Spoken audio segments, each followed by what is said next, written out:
I'm Tracy Baxter with today's Record Newswatch. They took to the street again to show they have no intention of backing off from their battle against the controversial project under construction in the town of Minisink. Come on, guys.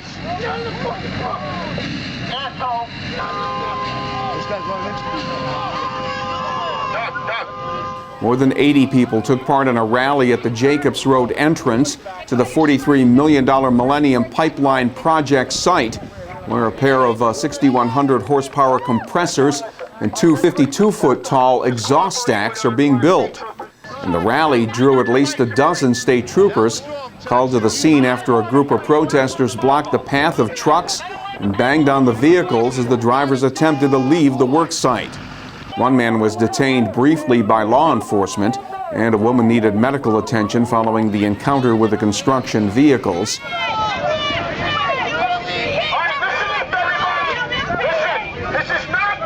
Protesters want the U.S. Court of Appeals to force Millennium to halt construction, while the court considers their challenge to the approval that had been granted by the Federal Energy Regulatory Commission.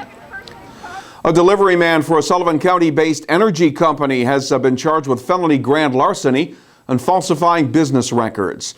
Monticello police filed those charges against 34-year-old Joseph Bellotti of Rock Hill, following an investigation into the theft of several propane tanks owned by Combined Energy Services in Monticello. Police say company management discovered that Bellotti, a company delivery man, stole the tanks, then made propane deliveries for the stolen tanks in return for cash. He then falsified company records in an attempt to conceal the unauthorized deliveries. Bellotti was released pending a March 8th court appearance. The felonies of grand larceny and falsifying business records are also the charges now being faced by Eldred School District Business Manager William Thornton, who was arrested following an investigation into the theft of $20,000 from a school district account. Police say Thornton stole the money by making a pair of illegal electronic transfers out of the district's account. The 49-year-old Monticello resident was released after posting $20,000 bond. 106. That's the number of guns that have been taken off the street and out of homes in Newburgh since the start of the county's gun buyback program. On Saturday, 5 handguns and 11 long guns were turned in during the latest buyback event, with another one coming up in Newburgh on March 16th at Street Rock Ministries. ShopRite gift cards are given to those who turn in a weapon. The buyback program ends March 18th. Guns can also be turned in to the Orange County Sheriff's Office in Goshen and the police stations in Newburgh, Middletown, and Port Jervis. Law enforcement officials justify the program by saying the guns turned in could potentially have been used in future criminal activity. He chose the Harness Racing Hall of Fame in Goshen to get his campaign off and running. On Saturday, former Assistant Orange County District Attorney and current Town of Deer Park Councilman David Hoovler officially kicked off his campaign to succeed current DA Frank Phillips, who is retiring at the end of the year. In a speech to Republican Party faithful, Hoovler said as the county's top prosecutor, his office would work to dismantle drug and gang activity in the county's urban areas while establishing strong lines of communication between his office and local law enforcement agencies. Hoovler could face competition within his own party. Another former assistant DA, Craig Brown, is reportedly considering a run. Meantime, Democrat attorney Michael Isger has said he will be a DA candidate. Will it complicate the debate? Governor Andrew Cuomo has been calling for a hike in the state's minimum wage to $8.75 an hour. Now, President Obama is pushing an increase in the national minimum wage to $9 an hour. Democrats in the state assembly have changed their minimum wage bill to reflect the president's proposal.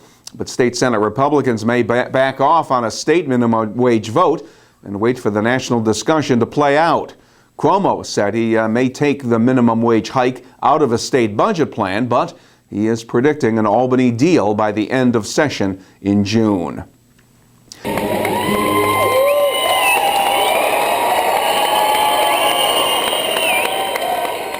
And emotions were running high at the Dima Army Reserve Center in New Windsor on Saturday as family members enjoyed tearful, joyous reunions with loved ones who had been away for the past 10 months. The center hosted a Welcome Home Warriors ceremony for about 125 soldiers with the 411th Engineer Brigade, who have returned from a 10-month-long deployment in Afghanistan. It feels pretty good. It's nice to be home. Everybody's been very welcoming. Besides family members, the soldiers received a warm welcome home from an assortment of political and military officials, as well as Anita Padala, the director of the National Purple Heart Hall of Honor in New Windsor. It will warm up a bit tomorrow, but the rain in the Tuesday forecast could begin as freezing rain in some spots. Tuesday will be cloudy with showers by afternoon. The highs will be in the low 40s. Wednesday will be cloudy and colder with scattered flurries and temperatures in the mid-30s. Make Record Online your source for the latest news and weather information, and get caught up on all that is happening by starting your mornings with the Times-Herald Record. For Record Newswatch, I'm Tracy Baxter.